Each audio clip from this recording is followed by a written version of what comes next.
to one's image is regulated in the act of artistic creation. And it's basically saying that you are not allowed to publish someone's image, his visual appearance, his likeness, without his approval.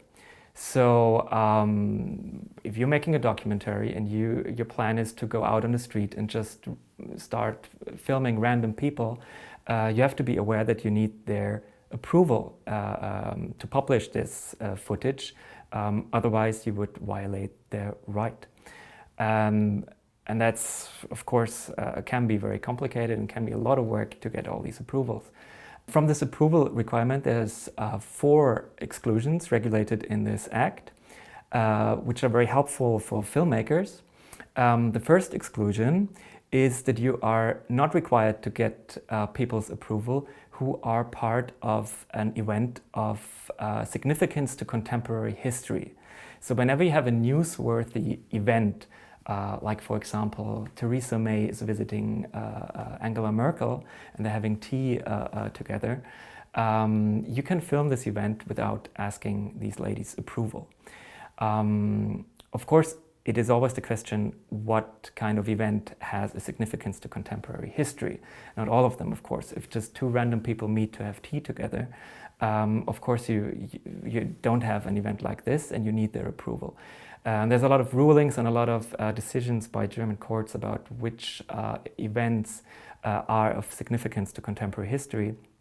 But if you have an event like this, you can go without seeking these people's approval. The next exclusion is if the person you are filming is not significant and incidentally in your picture, you're focusing on something completely different and then the background is somebody having an ice cream or something, you don't need their approval. It's an exclusion from this act.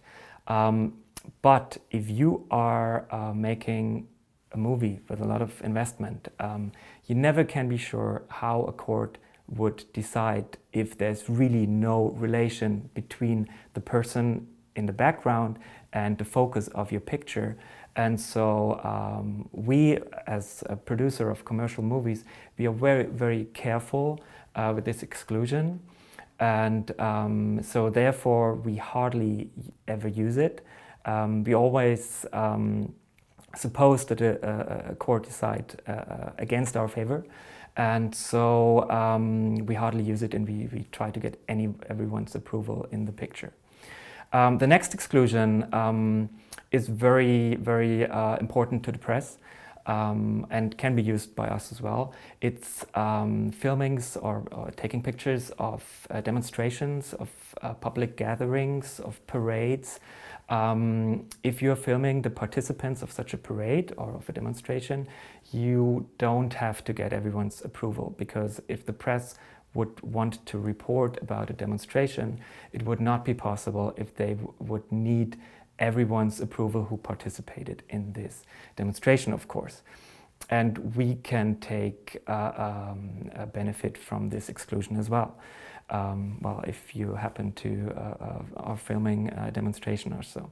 You have to be aware that only the participants of a demonstration are covered by these exclusions, and the policemen who are guarding such a demonstration. A German court just recently decided that the police who is guarding a demonstration is also part of the demonstration, and therefore the policemen there are excluded from approval requirement as well. But people who are just watching the demonstration, who are bystanders, are not excluded from approval requirement, so you might want to get their approval if you want to use such footage. And the fourth exclusion from the approval requirement is if your filming has a higher artistic value. It's very difficult to say what that really is, because we never know how a court would rule in this particular case. It's always a case-by-case decision. We are very careful again, and we hardly ever use this exclusion because we might lose a lot of money. We might lose the whole movie if a court would rule against us.